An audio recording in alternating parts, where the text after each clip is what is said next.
Yep. Oh, yeah. Yes, affirmative indeed. Hello. It's part 3 of daily number 538, where we learn to be a better gamer. Excuse me. I was eating some dinner and break, and my mouth is still salivating because it wants more food. But that's okay. My New Year's resolution wasn't to listen to my fat stomach urges.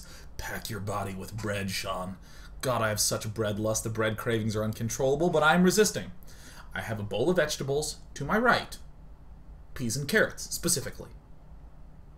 This is not why you showed up. Let's talk about why you showed up for part 3, where we got the chance to see the opening stages of White Rod doing this Oracle versus Mech. We saw that even if it gets totally crunched at the start, losing that Oracle to the Widow Mine, there's still a lot of excellent follow-ups. In fact, getting an Oracle as a defensive tool is fantastic. It's only good for small, temporary attacks, which is perfect in the early game. In the late game, it's not going to be great because you send out your Oracles and you kill off the stuff, and then you can't do anything with your Oracles for like 3 minutes. So, God, I'm still drooling. And now, in this segment, we're also kind of following up on White Rod's, like, did he know his opponent was going mech, blink play, or was he sort of expecting it? Because, interestingly, in the last game they played, Golem didn't go mech, so it's not White Rod doing anything metagamey. So I'm not that crazy about that particular segment. However, what I will note is that from here on out, I'm actually going to go to the Everyone Can, which will change the colors yet again. White Rod is going to do this excellent exploitation of mobility. These stalkers can be much, much more active. I don't think building a lot of extra oracles is going to be particularly useful, given how easy it is to thwart at this phase of the game. Mines can easily be planted alongside turrets to defend all possible locations. However, I do like Warp Prism harassment. Those can withstand a single mine blast. I do like expanding a good amount. I do like stalkers harassing and containing lots. We're actually just going to see a number of different moves. White Rod actually trying to poke in here, doing some damage to the engineering bay. Another reason Blink works out really well is that as long as you're not building too much structures, excuse me, as long as you're not building too many gateways, and that you have some defensive structures, you can do these sorts of nice blink things. You have to have the reflexes of White Rod, but that's fine. I want to note what I was saying earlier on. I don't like the Oracle for that sort of late game harassment. This is bound to happen more and more nowadays, where Warp Prisms aren't guaranteed kills, but this theoretically looks good, but it's just so easily shut down, and our Oracle's running dangerously low on energy already. There's not a lot of places that it can go to. But still, this did do a little bit of delay on the expand. I think one Warp Prism would have done the same as one Warp Prism and 2 Oracles. We didn't really need the Oracles. White Rod, though, is continuing to get Oracles. And now we have this increase into more Stargates. This I do like, because we have a Terran player who's locked on a low base count, so we want to be able to throw both lots of Stalkers and Speed Zealots, which will force him to go for more tank, Hellion type stuff, and also surprise him with some air units, which will force him to go more Viking and Thor, which is, again, weaker against a Zealot and Stalker.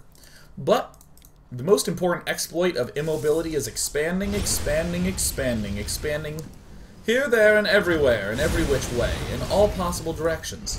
Things sneak in, no problem. We power up, we photon charge the Nexus. Stalkers continue to try to be aggressive. These Stalkers don't really come back. We just want to force Golem to do things like get a little overextended, have to pull back, and we just comfortably blink away. Expanding to opposite sides of the map is very smart. Here particularly. Actually, I would like here a little bit more, or all the way up there. But this works just fine too.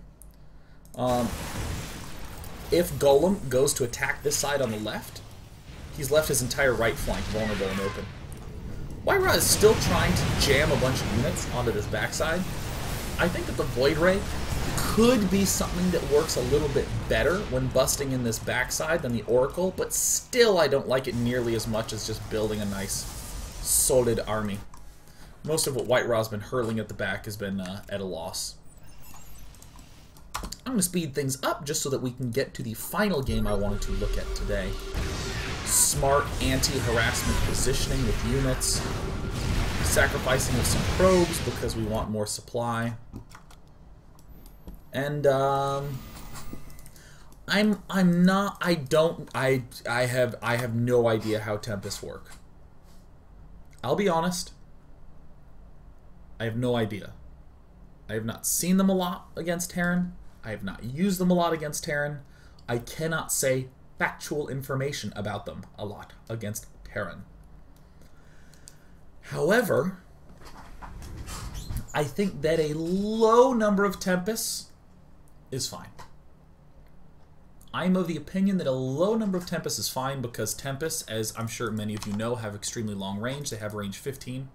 Or I guess this is the... No, this is the ground one. Ooh, it's called a resonance coil and a kinetic overload. That's pretty sweet.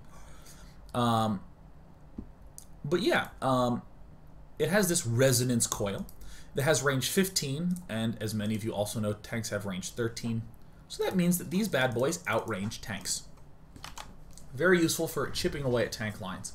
But I don't actually think that they work too well in large numbers. In my very limited experience, I don't really think they do. So I like the fact that White Raw's going for carriers! Yeah! Alright! Rockin' rad. Totally ass, comma, bad. Aw, yeah. That's badass, but done in the format of an index card. Again, one of the reasons why I'm not super keen on Tempest is that it's very easy to scan and kill off the observer that's really doing a lot of the grunt work of making Tempest reasonable. And here we see yet again one of these standard issues of being up against a mechie player. Pound for pound, he slaughters us. This is not a very accurate thing. I probably shouldn't keep bringing this up. But we did see White Raw get smoked on the ground. And is doing some continued smoking in the air. That's sort of the way mech goes. Golem, who's been on 2 bases, only recently 3, is yet still able to beat a 5-base Protoss player. That's because the immobile mech army is very strong, but that is okay because we are going for a mobility, a mobile type of play. Love these Purlons, love them. I love this Purlon, or excuse me, the Stalker. Again, an expand up here I would like. I don't like an expand here as much because we have this. I don't want to create one target that's 2 bases. I want to have my expansions more spread out. If I am very mobile and he is very immobile, I spread out my expansions. So this sort of thing happens. Protoss or Terran goes, yeah, drilling on in. And White Raw certainly is going to have some issues. This is totally sweet. Burling all them Widow Mines.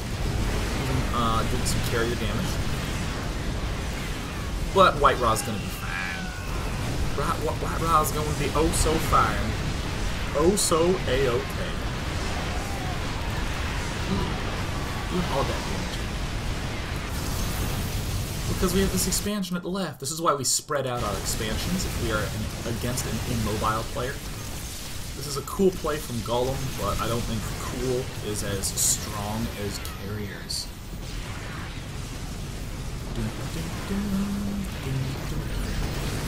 Now, I will say, I think Mech is excellent in Heart of the Swarm. I think that Golem's opening was sub-excellent. See how diplomatic I am? I said sub-excellent. That's the most diplomatic thing I think I've ever said. Archons are also great. They're not here anymore.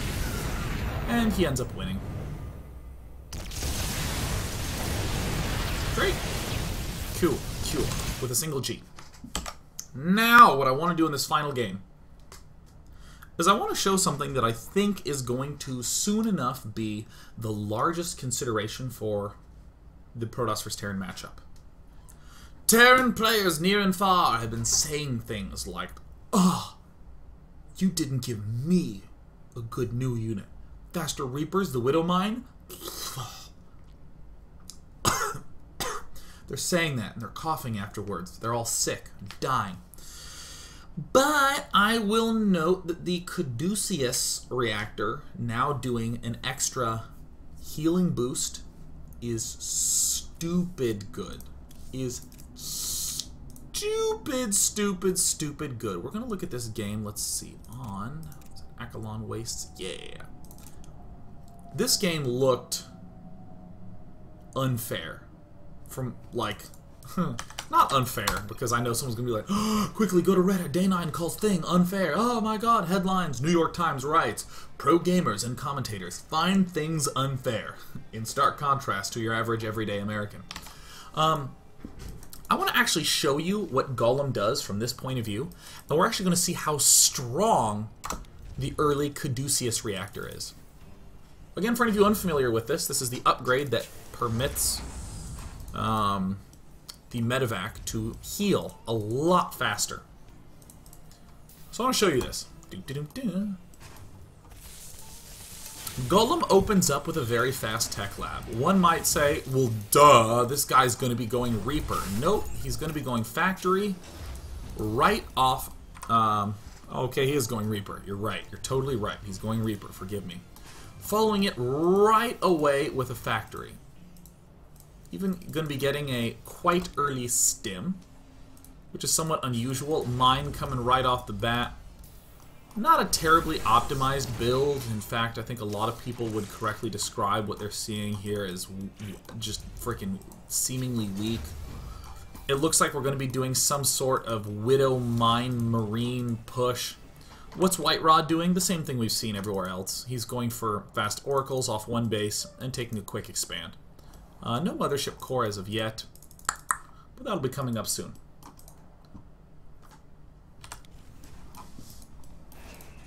Alright. So White Ra loses his thing again.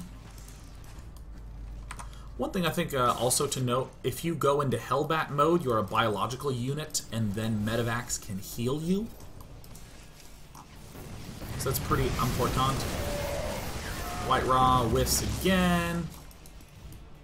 So I want to just look at this push right now. We have a Terran player who's lost a couple workers, who's now building a missile turret. He's building a missile turret in his main before he expands. He's expanding. He's expanding at the 9-minute mark. He is now going to attack with 5 Marines, 3 Hellions, and 2 medevacs, and 3 Widow Mines. Let's see how it goes. Let the hilarity ensue. When I first watched this game, I was like, walls, we're not doing this one in the daily because this Terran's going to get absolutely freaking owned. The mines don't even really do that much. We have some stimming. There's White Ra with his ever-classic Void Rays. A non-zero amount of Stalkers appear. The Void Rays even take down a medevac. And by and large, we would describe the situation as bad. Now watch this. This is, I think, one of my favorite parts. This mine, oh my god, it's going to do huge damage to the Mothership Core. Oh. Alright, in another 40 seconds we can kill it. Yeah, this went bad for Golem. This went very bad. Now that this Protoss player can even chrono boost and be building probes double speed. Ah! This Terran player, totally freaking screwed. Now has a total of 4 Marines, is building medevacs, but is getting the Caduceus reactor. We would describe this as bad. Bad. Even you find individuals studying for the SATs who are trying to use words like egregious, it does not encapsulate what we saw nearly as well as bad does. Once upon a time, NA Such Golem did a build and it was bad, and that's what we saw. Bad. However, watch this. White Ra! I'm going to continue things right along. I'm still of the opinion that I do like, or I don't really like this sort of constant Void Ray production. In theory, we can go for the Photon Overcharge, or excuse me, the Prismatic Alignment, which is basically you turn on the charge of your Void Rays. We can use those to kill off medevacs, while our Stalkers and superior unit counts kill off everything else. Okay, so here's Golem. Alright. That persistent little bugger. Here he comes.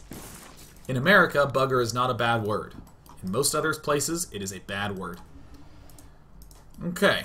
This cute little man with his 13 Marines. Do they have combat shield yet? They do. They got a combat shield. They're so cute. Okay. This looks bad. This is looking bad. Coming on in. Alright, so this is a really small pack of things. Excuse me. We see Golem coming in, and I like the fact that we have a couple Widow Mines spread out, but even with just this one Widow Mine that's actually here, a little hard to see.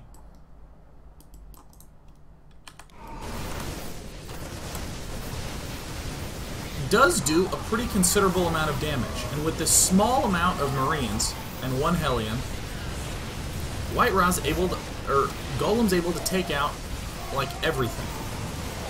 Even this new Warpment of Stalkers. And he evens the score up. I mean, look at White Ra's unit loss tab. I want you to just look at that in stunned disbelief. That is freaking amazing. I generally don't have the health bars on for clarity's sake, but I'm actually going to turn them on just so we can see this small amount of dudes do a huge amount of damage. Look at how not dying most of the frontline units are. This one Marine that's getting shot at, nope, not a chance. Yeah, like, okay, the chat is... Okay, wait, hold on, this is exactly right. See, like, all this stuff, like, what, fixed, yeah, freaking out. Look at this patch tearing. All this stuff. Yeah, like, that's exactly... That was my reaction. I was looking at that, and I was like, say, what? I was, like, freaking out. I can get an Oracle and go in there and kill off 20 SCVs. He gets Caduceus Reactor and then just kills me.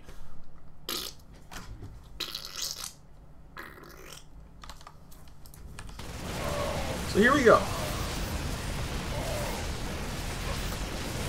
Watching everything, losing so fast. Now, I do think it is a fair statement that White Ra did not have things like Colossi up early enough. I do think it is a fair statement, like White Ra is behind on upgrades. There's a lot of fair statements that I think you can make. White Ra is going to have himself quite a difficult time in the remainder of this game. Golem's just doing a nice job with these. Look at this. There was just one Widow Mine in that attack. And again, this is something that's quite cool. We can then have this factory not just float around as a scout, but we can have it research Blue Flame, and then just turn these Hellions into battle mode. Because again, battle mode Hellions get healed by Medivacs. Not like freaking amazing new crazy stuff like, oh, the Oracle, oh, it's something I've never seen before, I never want to be up against that in my life. It's not quite at that level, but this is still just like so many options for Terran to be aggressive now. Even if there was a Colossus here, I still think that Golem could do some reasonable hurt. Okay, so I just want to, once again, look at the health bars. We have 28 Marines, and there's not quite that many Marines here. It's like 10 Marauders and 16 Marines, and some Hellbats. But White Ra is just like super mega problem town. I'm actually going to turn those health bars off because I don't think it is as clear. White Ra doing a pretty nifty job of holding it back, but the food disparity is getting greater and greater. I just thought this was kind of a nutty game. I still think that White Ra really needs to get like Stormers, or I think that this means that feedback is going to be way more important in the future. Look at they all have full energy because they just don't even need to spend any energy. They're just fucking amazing. Now White Ra is trying to do this cool, cute new school thing where he has his Void Ray targeting the Medivacs, but I'm not as big a fan of it. To sum up what we wind up seeing in this game, the Terran player continues to go just crazy aggressive Marine Marauder, and White Ra's really not able to do that much with just a Zealot Archon mixture, which I think is pretty fair in any game, but Golem was able to come back due to the good old blue healing. There's blue flame and now blue healing. This medevac could use the boosters to run out, but I forgot about it.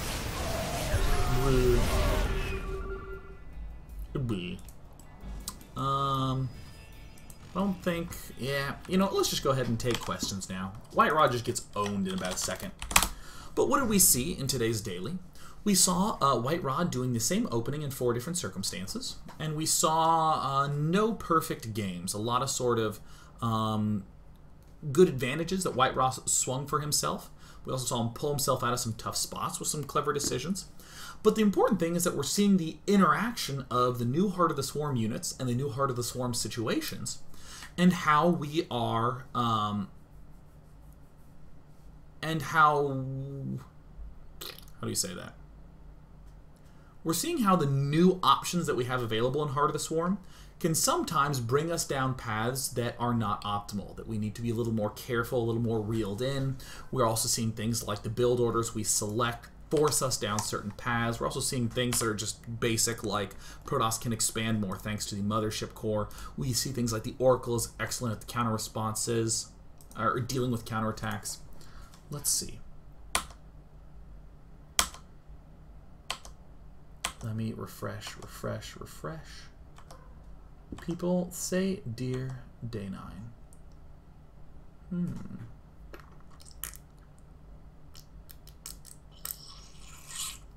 Yaki SC asking me not a strategy question, but more of a philosophy question. Do I think the creation of units like Widow Mines, Oracles, Medevacs, this healing upgrade, etc., will make comebacks more feasible in Heart of the Swarm than they were in Wings of Liberty? I think the answer is yes. I think that there is a lot more room to deal damage and avoid taking damage in Heart of the Swarm than in Wings of Liberty. That's not to say that Wings of Liberty is bad by any means. I mean, the extreme example is chess. If you are down 2 pieces, it's really hard to turn your bishop into a super bishop and have it be able to capture 2 things in one turn. Things are as strong as they are, and there's no micro edge that you can get. But I think that in Heart of the Swarm, there's a lot of really nice micro judgment, decision making, unburrowing minds, and rearranging them based upon where you see his army. Oh, this will be a good intercept. This will deal with counterattacking well. I also think that there's a lot of just crazy stuff you can do with fast expanding with all the races. And I'm really excited to see like Terran players going for like triple command center ultra fast with like Marine Widow Mine, and then like transitioning into Marine Medevac, Marine Marauder Medevac. I knew I was missing one in there. I think that's going to be really sweet too, seeing people do stuff like that, because the bigger, bolder plays people take, the more opportunities there are to do attacks and to deal damage. So I think that's going to be really, really sweet. Stratocraft asks when I'm getting my haircut. Probably getting it tomorrow. A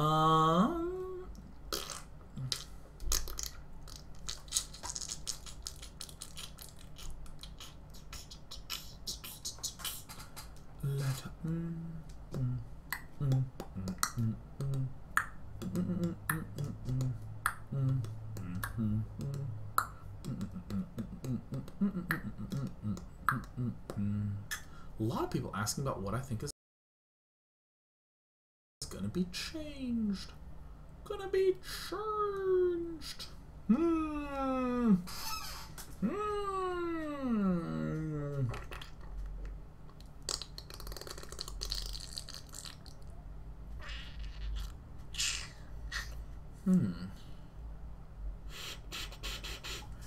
Let's see here. Little Big 11 says, Day 9, we all know that the way to exploit mech is to expand all over the place and exploit the immobility. How does this new resurgence of the Sky Toss affect Protoss' ability to do this? Well, what's nice about Protoss is that you can expand all over the place, just go Sky Toss, and have 9 warp gates that have not built anything. You can have like 4 zealots and a huge Sky army, and if the Terran player tries to harass any one location, you just warp in there and defend it. So he's going to have to commit his whole army to go there. And because all the Terran bases will be locked up, and the amount of time it takes for him to go kill one of your bases and then move towards his home or move towards a second base, you've already killed off 2 of his bases. So it'll be totally, it works totally great. Warp Gate you can think of as a super, super, super, super fast type of thing.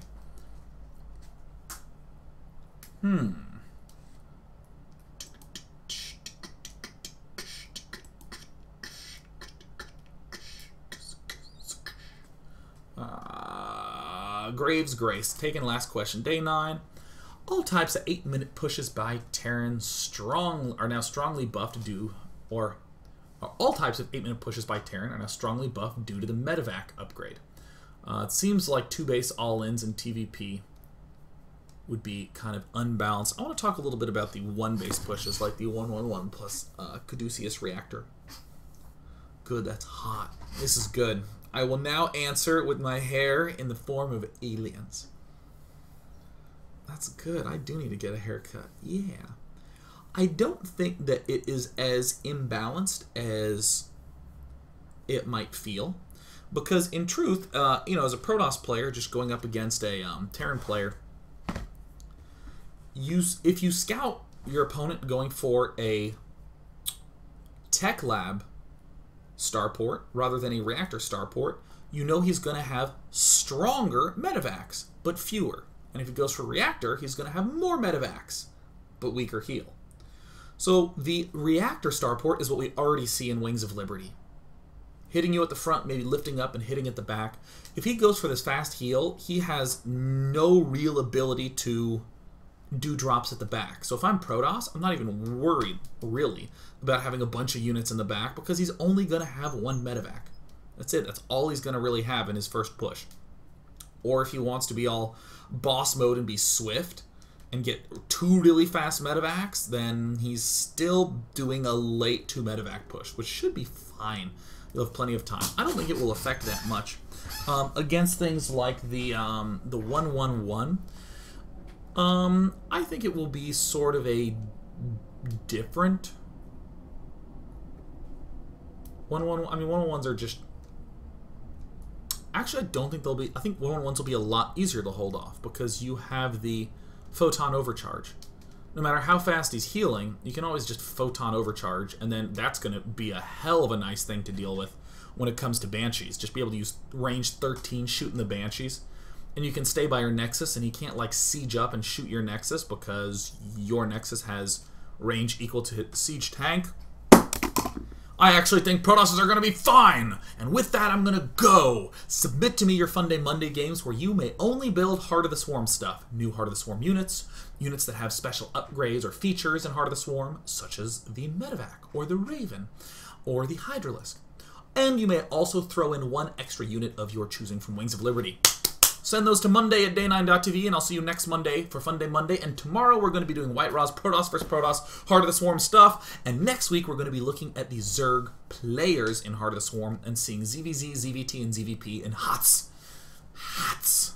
That's what we're going to be doing. You guys are all beautiful and wonderful, and I'm so thrilled that you came to hang out. I hope you come tomorrow. Yeah!